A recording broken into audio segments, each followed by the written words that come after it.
Hello student, हम लोग जो है कि पुनः एक बार सीखो दिमाग से चैनल पे जो है कि उपस्थित हुए हैं। और ये हम लोग जानते हैं कि ग्रुप डी का जो क्लास जो है और उसका जो एग्ज़ाम है ये जो है कि फरवरी में होने वाला है। और उसमें जो है कि फिजिक्स से जो है कि बहुत ज़्यादा क्वेश्चन पूछा जाता है, इसलिए जो है कि विचार हुआ कि फिजिक्स से जो है कि कुछ क्वेश्चन बतलाया जाए और फिजिक्स का जो बेसिक जानकारी है, बेसिक जानकारी जो है कि दिया जाए। तो आज जो है कि फिजिक्स से जो है कि हम लोग वर्क पावर एनर्जी, कार्य ऊर्जा और शक्ति, कार्य ऊर्जा और शक्ति के बारे में देखेंगे कि कैसे जो है कि उससे क्वेश्चन पूछा जाता है। कार्य ऊर्जा और शक्ति, तो हेडिंग हो गया कार्य ऊर्जा और शक्ति, कार्य ऊर्जा और शक्ति। तो इससे संबंधित जो है कि कुछ हम लोग पहले थ्योरी देख लेते हैं और थ्योरी देखने के बाद जो है कि हम लोग फार्मूला देखेंगे और फार्मूला के बाद जो है कि कुछ उसका ऑब्जेक्टिव क्वेश्चन भी देखेंगे, कैसे जो है कि न्यूमेरिकल बनाया जाता है। तो कार्य ऊर्जा, इसमें तीन भाग हो गया, कार्य हो गया, ऊर्जा हो गया, शक्ति हो गया। तो इन तीनों को जो है कि हम लोग एक एक करके देखेंगे। पहले कार्य को देखेंगे, कार्य खत्म होगा तो ऊर्जा देखेंगे, ऊर्जा के बाद जो है कि हम लोग शक्ति के बारे में चर्चा करेंगे कि ये क्या होता है। ये तो कार्य क्या होता है, तो कार्य कहने का मतलब क्या कि जब किसी भी वस्तु पर बल लगाया जाता है, मान लिया जाए कि ये वस्तु है और इस वस्तु पे जो है कि यदि हम लोग बल लगाते हैं, बल लगाए, F बल लगाए, तो किसी वस्तु पर बल लगाते हैं तो वस्तु में जो है कि विस्थापन उत्पन्न होता है। तो जब बल के दिशा में विस्थापन होता है तो बल और विस्थापन के गुणनफल को जो है कि किया गया कार्य कहा जाता है। लेकिन ये कोई ज़रूरी नहीं है कि वस्तु में जो विस्थापन होगा वह हमेशा बल की दिशा में ही होगा, लेकिन जो परिभाषा कहता है कि बल और बल के दिशा में जो विस्थापन होता है उस विस्थापन के गुणनफल को जो है कि बल के द्वारा किया गया कार्य कहा जाता है। तो पहले जो है कि हम लोग दो लाइन परिभाषा लिख लेते हैं, इसके बाद जो है कि देखते हैं कि हम लोग फार्मूला को कैसे निकालते हैं। तो कार्य क्या हो गया, तो कार्य कहने का मतलब क्या कि जब किसी वस्तु पर, जब किसी वस्तु पर बल लगाया जाता है, बल लगाया जाता है, बल लगाया जाता है, तो बल की दिशा में, बल की दिशा में विस्थापन तथा बल के गुणनफल को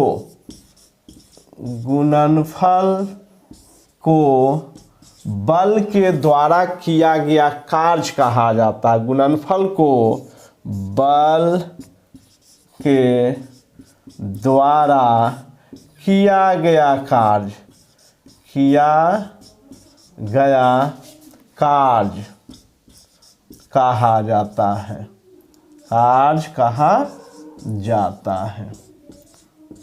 तो ये कार्य क्या हो गया, तो जब किसी भी वस्तु पर बल लगाया जाता है, जब किसी भी वस्तु पे बल लगाते हैं तो बल के दिशा में विस्थापन, तो कोई ज़रूरी नहीं है कि हम विस्थापन जो होगा कि बल के दिशा में ही होगा, लेकिन बल के दिशा में विस्थापन और जो है कि बल के गुणनफल को किया गया कार्य कहा जाता है। तो यहाँ W बराबर जो आता है F डॉट S होता है।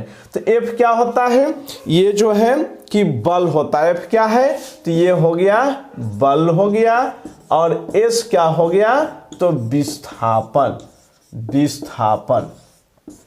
तो F हो गया बल और S हो गया विस्थापन, बल गुने विस्थापन।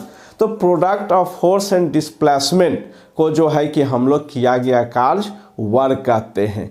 वर्ग जो आता है, कार्य जो होता है अदिश राशि। कौन सी राशि है? तो यह अदिश राशि, कार्य जो है कि अदिश राशि होता है। अदिश राशि जिसको हम लोग इंग्लिश में जो है कि स्केलर कहते हैं। इंग्लिश में क्या कहते हैं? स्केलर। तो कार्य जो होता है यह अदिश राशि होता है और इसका एसआई मात्रक जो होता है जूल होता है और सीजीएस मात्रक जो होता है अर्ग होता है।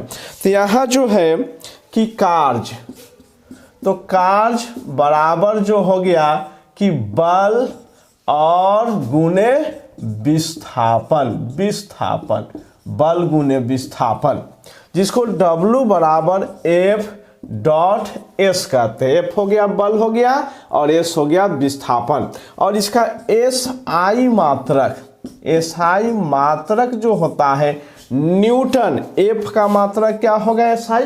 यदि हम लोग बल लिए हैं तो बल का SI मात्रक क्या होता है? न्यूटन होता है।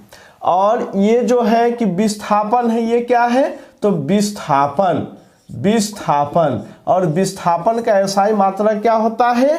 तो ये मीटर होता है, न्यूटन मीटर।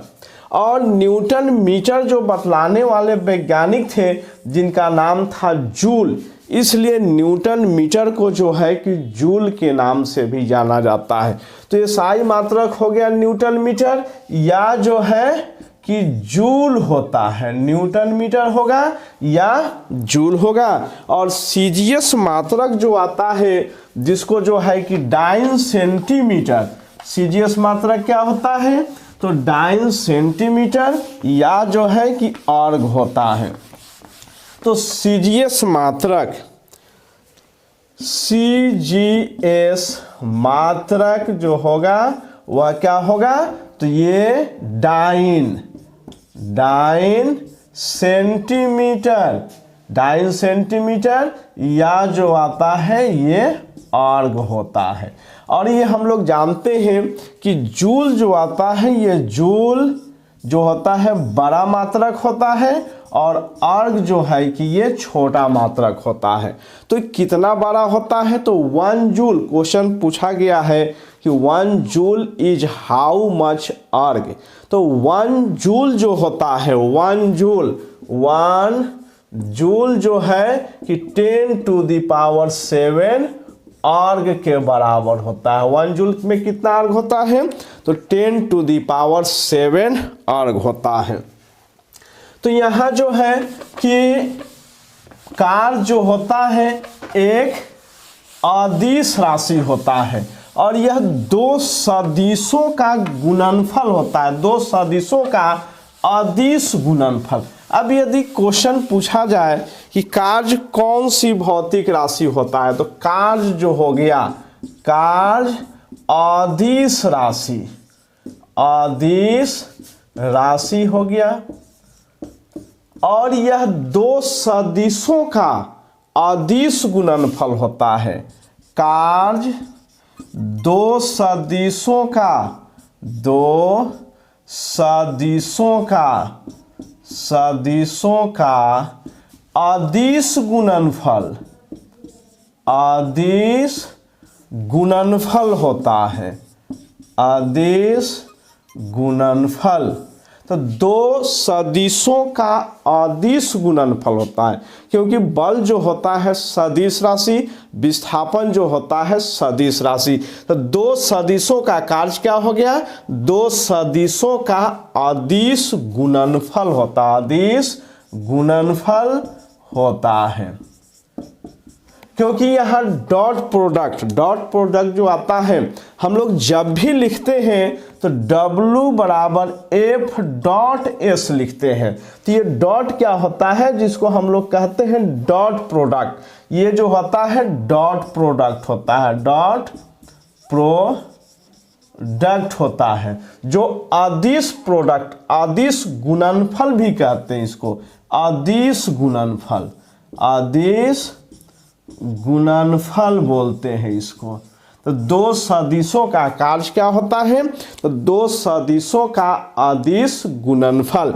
और ये क्या होता है, बल। तो बल जो होगा कौन सी राशि, तो बल जो आता है सदिश राशि, बल सदिश राशि। और ये जो विस्थापन है, विस्थापन भी जो आता है यह सदिश राशि है। बल भी सदिश राशि, विस्थापन भी सदिश राशि, और दोनों का यह अदिश गुणनफल। इसलिए कहा जाता है कि कार्य दो सदिशों का अदिश गुणनफल होता है। तो कार्य क्या हो गया कि जब किसी भी वस्तु पर बल लगाया जाता है तो बल के दिशा में विस्थापन तथा उस वस्तु पर लगाए गए बल के गुणनफल को बल के द्वारा किया गया कार्य कहा जाता है। कार्य क्या होता है, तो दो सदिशों का अदिश गुणनफल होता है। कार्य अदिश राशि होता है। इसका एसआई मात्रक क्या होता है, जूल होता है या न्यूटन सेंटीमीटर होता है। और सीजीएस मात्रक क्या होता है, तो अर्ग होता है या डाइन सेंटीमीटर होता है। और इसी जो न्यूटन मीटर होता है इसके बारे में जूल नामक वैज्ञानिक ने बतलाए थे, इसलिए जो है कि इसका मात्रक जूल भी रखा गया। अब ये जो है कि 1 जूल कार्य क्या होता है, 1 जूल कार्य, और 1 जूल में कितना अर्ग होता है, तो 1 जूल बराबर 10⁷ अर्ग होता है। तो इसको जो है कि हम लोग आसानी से बदल कर देख भी सकते हैं कि वास्तव में इतना होता है या नहीं होता है। तो यहाँ जूल और अर्ग, जूल और अर्ग, तो यहाँ होता है न्यूटन, W बराबर F.S हो गया। तो F बराबर क्या होता है, तो F बराबर मास इंटू एक्सीलरेशन, और A बराबर क्या होता है, तो change in velocity with respect to time होता है। तो यहाँ जो है कि हम लोग F के जगह पे क्या लिख सकते हैं, तो ये M लिख सकते हैं, और ये जो है A, तो A के जगह पर change in velocity with respect to time, और ये हो गया S हो गया।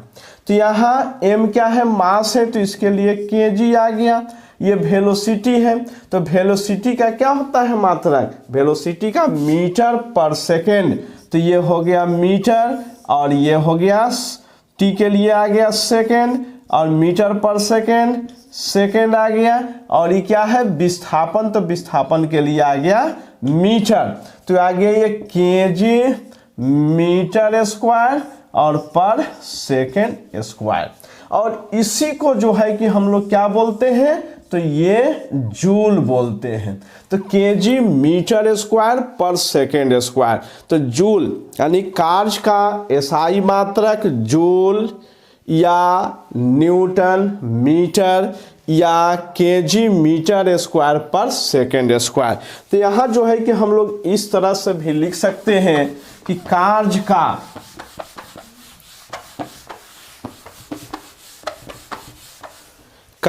का एसआई मात्रक, तो कार्य का एसआई मात्रक, एसआई मात्रक क्या हो गया, तो जूल हो गया या न्यूटन मीटर हो गया या केजी मीटर स्क्वायर पर सेकेंड स्क्वायर हो गया। अब इसका जो है कि सीजीएस मात्रक, तो सीजीएस मात्रक में हम लोग लिखे हैं कि सीजीएस मात्रक अर्ग, तो सीजीएस मात्रक में अर्ग हो गया या डाइन सेंटीमीटर या ग्राम सेंटीमीटर स्क्वायर पर सेकेंड स्क्वायर। तो यहाँ जो आता है न्यूटन, यहाँ हम लोग क्या देख रहे हैं केजी, अब यहाँ एसआई और ये सीजीएस, तो कन्वर्ट हम लोग कैसे करते हैं, तो एसआई में क्या है, तो केजी मीटर स्क्वायर पर सेकेंड स्क्वायर। और सीजीएस में क्या है, तो ये ग्राम सेंटीमीटर स्क्वायर पर सेकेंड स्क्वायर। तो केजी को जो है कि हम लोग को ग्राम में बनाना है, तो केजी को ग्राम में बनाएंगे तो 1 केजी में कितना ग्राम होता है, तो 1 केजी बराबर 1000 ग्राम आ गया। 1 केजी, यहाँ केजी, तो 1 केजी बराबर 1000 ग्राम। यहाँ मीटर का स्क्वायर है, यहाँ सेंटीमीटर का स्क्वायर, तो 1 मीटर में कितना सेंटीमीटर, तो 100 सेंटीमीटर। तो 100 गुने 100 सेंटीमीटर स्क्वायर।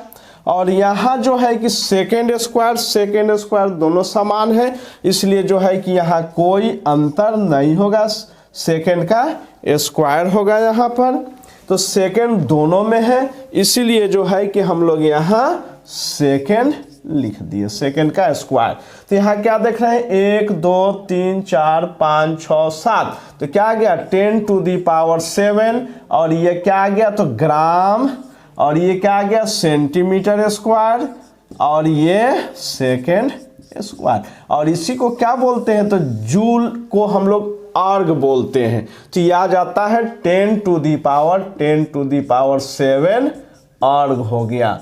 तो 1 जूल बराबर, तो 1 जूल, बहुत बार ये क्वेश्चन पूछा हुआ है कि 1 जूल जो आता है कितने आर्ग के बराबर होता है। और जो है कि विद्युतीय ऊर्जा में जो है कि हम लोग कैसे निकालते हैं, तो kWh, तो विद्युतीय ऊर्जा का जो मात्रक होता है वह kWh में निकालते हैं। और 1 kWh बराबर जो आता है 3.6 into 10 to the power 6 joule होता है। तो विद्युतीय ऊर्जा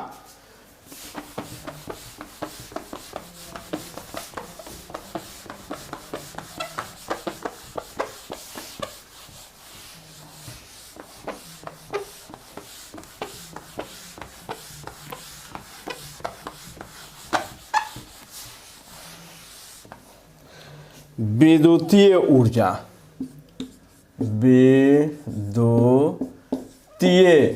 ऊर्जा, तो विद्युतीय ऊर्जा को kWh हम लोग लिखते हैं किलोवाट आवर। क्या होता है, तो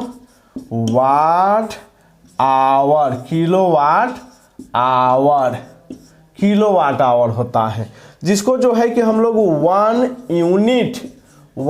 यूनिट भी बोलते हैं। और 1 kWh बराबर 3.6 गुने 10 टू दी पावर 6 जूल होता है। अब कहा जाए कि kWh किसका मात्रक होता है, तो विद्युतीय जो ऊर्जा होता है, इलेक्ट्रिकल एनर्जी होता है, तो उस इलेक्ट्रिकल एनर्जी का जो मात्रक होता है kWh होता है। और 1 kWh में जो है कि कितना जूल होगा, तो 3.6 into 10 to the power 6 joule होता है। 1 kWh बराबर 3.6 into 10 to the power 6 joule होता है। अब इसके बाद जो है कि हम लोग देखते हैं कि ऊर्जा का जो बीमा होता है, डायमेंशन, ऊर्जा का बीमा, तो बीमा जो होगा, ऊर्जा का बीमा या कार्य का बीमा, तो कार्य का बीमा जो होता है mL² T-2। तो कार्य का बीमा यही होता है, कार्य, ऊर्जा का बीमा भी जो है कि mL² और T-2 होता है। तो कार्य और ऊर्जा का बीमा जो आता है समान होता है, मात्रक भी जो है कि समान होता है, कार्य का भी मात्रक जूल होता है और ऊर्जा का भी मात्रक जो आता है जूल होता है। बीमा जो होता है mL² T-2 होता है। अब जो है कि 1 जूल कार्य क्या होता है, 1 जूल कार्य, कभी कभी क्वेश्चन पूछ देता है कि 1 जूल कार्य क्या होता है। 1 जूल कार्य, 1 जूल कार्य, 1 जूल कार्य क्या होता है, 1 जूल कार्य। तो हम लोग जानते हैं कि W बराबर F.S होता है। तो 1 जूल कब होगा, तो जब फोर्स होगा F जो होगा बराबर 1 न्यूटन होगा, S बराबर होगा 1 मीटर होगा। तब ये दोनों को यदि हम लोग गुना करेंगे तब उसका प्रोडक्ट जो होगा 1 जूल होगा। तो हम लोग कैसे डिफाइन कर सकते हैं, तो मान लिया जाए कि ये कोई वस्तु है, ये वस्तु है। तो किसी भी वस्तु पर यदि 1 न्यूटन का बल लगाया जाता है और 1 न्यूटन बल लगाने के कारण बल के दिशा में वस्तु में 1 मीटर का विस्थापन होता है, तो उस बल के द्वारा 1 जूल कार्य किया जाता है। उस बल के द्वारा कार्य कितना होगा, तो 1 जूल होगा। तो कंडीशन क्या हो गया कि जब किसी वस्तु पर 1 न्यूटन का बल लगाया जाता है तो बल के दिशा में ही जो है कि वस्तु में 1 मीटर का विस्थापन होता है, तब जो है कि कार्य 1 जूल होगा। यानी बल और विस्थापन के गुणनफल जो होगा वह 1 जूल के बराबर होगा। और जब 1 जूल के बराबर होगा तो कार्य क्या होगा, 1 जूल होगा। तो हम लोग क्या लिख सकते हैं कि जब किसी वस्तु पर 1 न्यूटन का बल लगाया जाता है, तो 1 जूल कार्य को हम लोग कैसे डिफाइन कर सकते हैं, 1 जूल कार्य। तो 1 जूल कार्य जब किसी वस्तु पर, तो हम लोग जो है कि 1 जूल कार्य, तो 1 जूल कार्य क्या होता है, तो जब किसी वस्तु पर 1 न्यूटन, 1 न्यूटन, जब किसी वस्तु पर 1 न्यूटन का बल लगाया जाता है, जब किसी वस्तु पर 1 न्यूटन का बल लगाया जाता है, तब वस्तु में बल की दिशा में 1 न्यूटन का बल लगाया जाता है।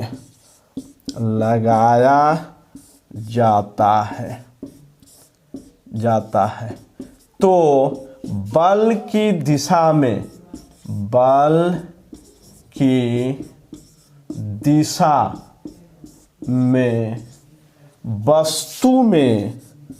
वस्तु में 1 मीटर का विस्थापन होता है। बल की दिशा में वस्तु में 1 मीटर का विस्थापन होता है, तो बल और विस्थापन के गुणनफल को विस्थापन होता है। तो बल तथा विस्थापन के गुणनफल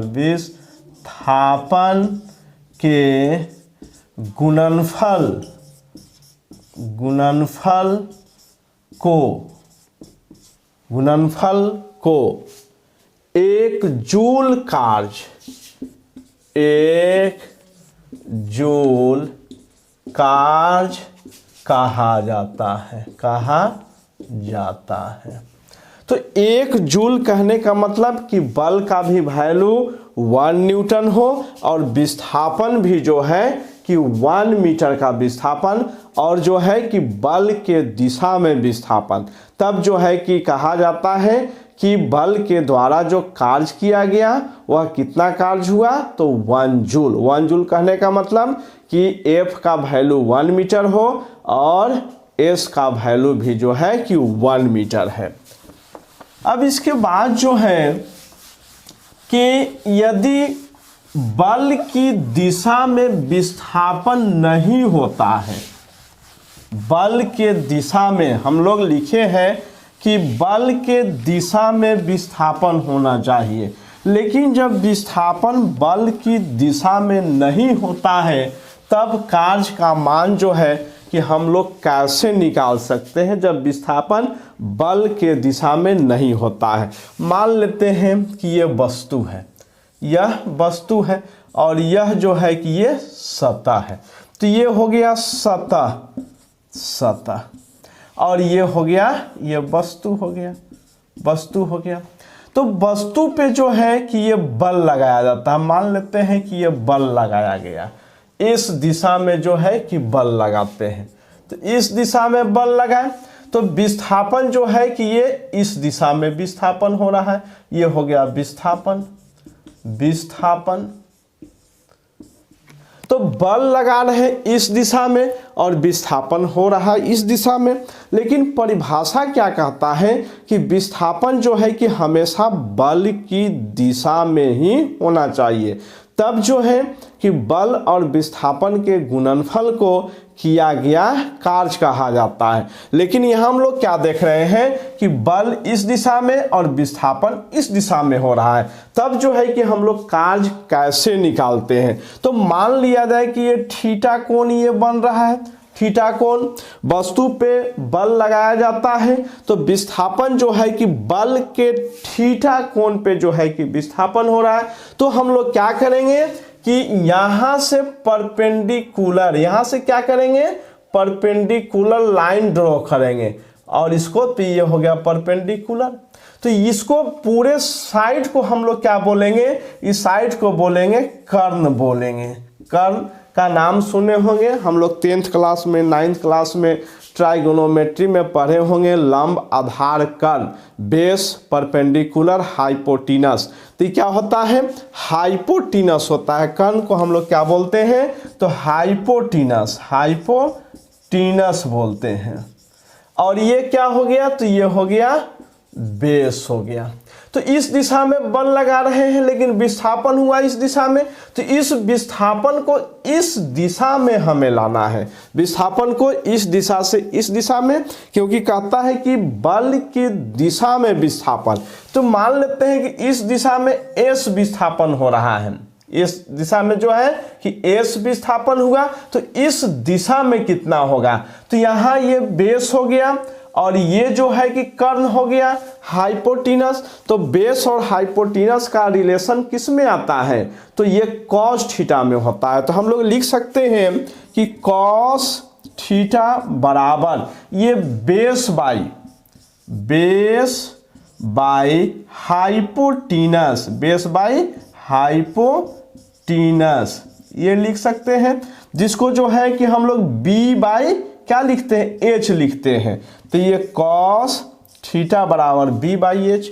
तो बी बाई एच यहाँ कितना इस दिशा में विस्थापन हो रहा है, एस विस्थापन हो रहा है। तो यहाँ हम लोग क्या लिख सकते हैं, बी बाई एस लिख सकते हैं। तो बी बराबर इस दिशा में बेस कितना आ जाएगा, तो या बी बराबर एस कॉस थीटा।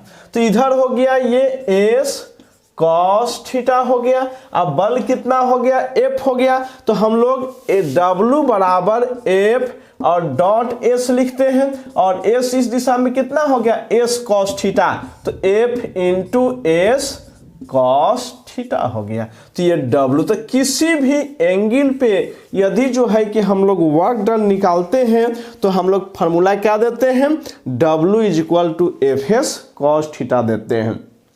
अब ये थीटा का वैल्यू जो बदलता है तो कार्य का मान भी बदल जाता है। तो थीटा का वैल्यू जो आता है कि विस्थापन जो हुआ कि बल के दिशा में, यदि विस्थापन बल की दिशा में होता है तो थीटा का मान जो आता है 0 डिग्री आता है और कॉस 0 का मान कितना होता है, तो 1 होता है। अब इसमें जो है कि मेन फार्मूला हमारा क्या बन गया, main formula W is equal to F S cos theta. और एफ एस कॉस थीटा कहाँ से आता है, तो यहाँ से आता है यह।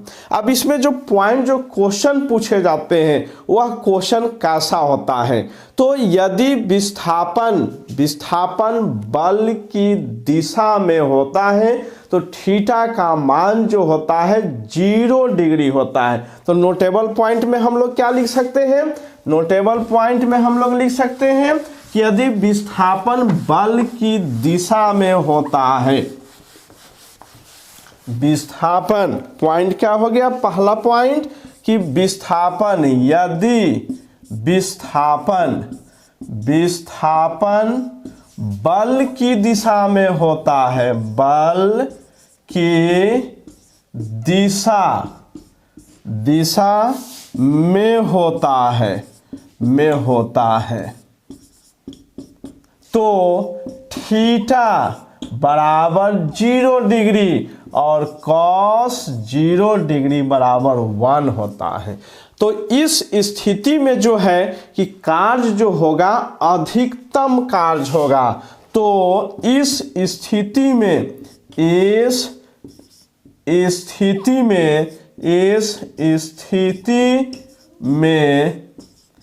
कार्य अधिकतम होता है,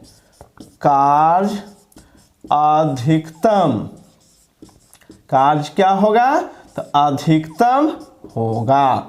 तो जब ये बल के दिशा में विस्थापन होगा, विस्थापन बल की दिशा में होगा तो थीटा का मान जो होगा 0 डिग्री होगा और 0 डिग्री होगा तो कार्य क्या होगा अधिकतम होगा, क्योंकि कॉस 0 डिग्री बराबर होता है 1 होता है, कॉस 0 डिग्री बराबर 1। और वैसी स्थिति में जो होगा कि W बराबर F डॉट S, तो क्या फॉर्मूला यहाँ आ जाएगा तो W बराबर F डॉट S हो जाएगा। तो ये यहाँ जो हुआ कि थीटा बराबर 0 डिग्री। अब यदि जो है कि विस्थापन बल के लंबवत होता है, विस्थापन जो आता है कि बल के लंबवत होगा तो थीटा का मान जो होता है 90 डिग्री होता है और कॉस 90 बराबर 0 होगा। और वैसी स्थिति में जो है कि किया गया कार्य जो होगा 0 होगा। तो दूसरा स्थिति, यदि विस्थापन बल के लंबवत होता है, दूसरा पॉइंट क्या बन जाता है इसमें कि यदि विस्थापन बल के लंबवत होता है, यदि विस्थापन बल के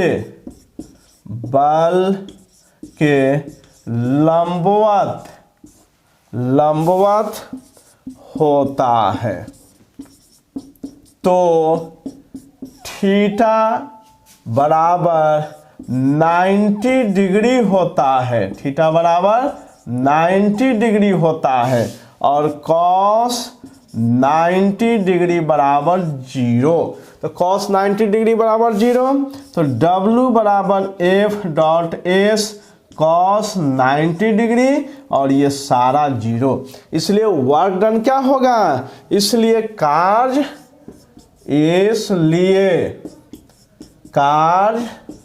0 होगा, कार्य 0 होगा।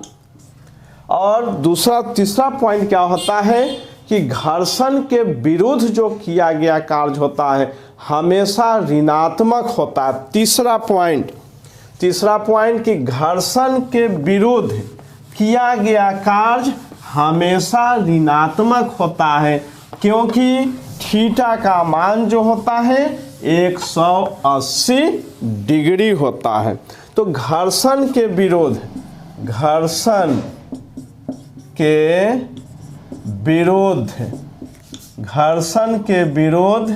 किया गया कार्य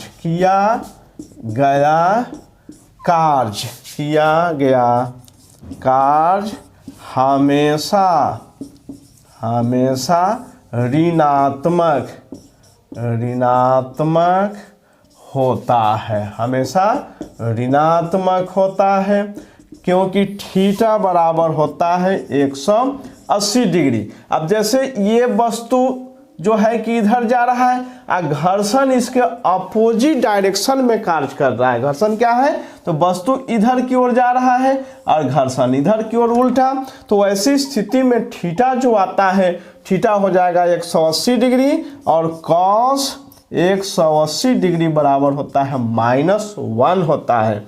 तो W बराबर F dot S cos theta और यहाँ F dot S cos 180 degree.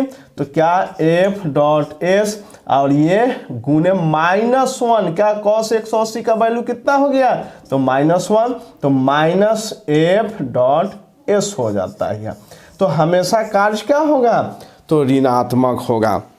इसीलिए कहा जाता है कि घर्षण के विरुद्ध जो किया गया कार्य होता है वह हमेशा ऋणात्मक होता है। तो आज जो है कि इतनी सारी पॉइंट देखे हैं। अब ये घर्षण के विरुद्ध कार्य जो आता है ऋणात्मक होता है। यदि घर्षण गुणांक दिया हुआ है तो हम लोग कार्य का मान कैसे निकाल सकते हैं, तो इसके लिए जो है कि पुनः हम लोग कल अगले वीडियो में जो है कि देखेंगे कि घर्षण गुणांक के कारण जो कार्य होगा वह कार्य का मान कितना होगा और कैसे जो है कि उस कार्य के मान को हम लोग निकालेंगे। Okay, bye, good night.